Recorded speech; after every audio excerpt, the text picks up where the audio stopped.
Olá pessoal, com vocês mais uma vez o professor Osvaldo de História. A gente está aqui para dar continuidade à nossa série comentando questões de história, tá? E dessa vez a questão é a seguinte: a partir da segunda metade do século XX, o termo pré-história passou a ser cada vez mais questionado por historiadores que, em seu lugar, têm utilizado história dos povos sem escrita.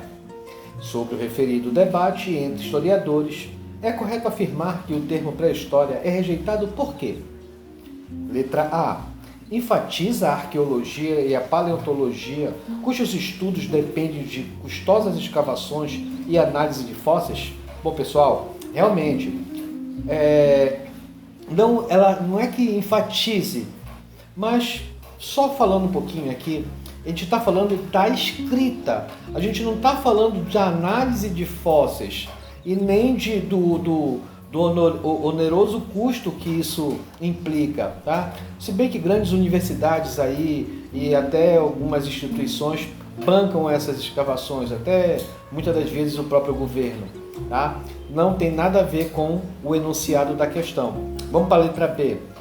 Possui conteúdo místico, evolucionista e preconceituoso, típico das ciências humanas do século XIX.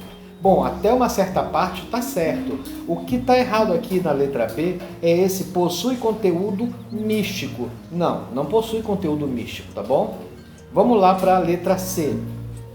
Supervalorizar os povos dotados de escrita, compreendendo apenas estes como passíveis de produzir história. Pessoal, a gente vai ver isso lá no positivismo do século XIX, onde você tem uma supervalorização dos povos dotados de escrita. É quando a gente vai ver o etnocentrismo, o eurocentrismo, que vai ser debate para um próximo vídeo, tá? Então a letra B está certa, é isso mesmo. Por que os historiadores? Porque a gente está indo de encontro a esse positivismo, ou seja, a gente está olhando de uma forma diferente, porque naquela época se valorizava bastante apenas os povos com escrita, tá? E isso não quer dizer que aqueles povos daquela época da pré-história não possuíam escrita. Só falta revelarmos o que está oculto dos códices que eles deixaram para nós, ou seja, não com o intuito de deixar para nós, mas eles deixaram algo registrado, deixaram algo palpável. Então isso é uma fonte histórica e cabe de ser analisado por nós historiadores, pelos arqueólogos, pelos antropólogos e outras ciências cabíveis, tá bom? Vamos lá para a letra D.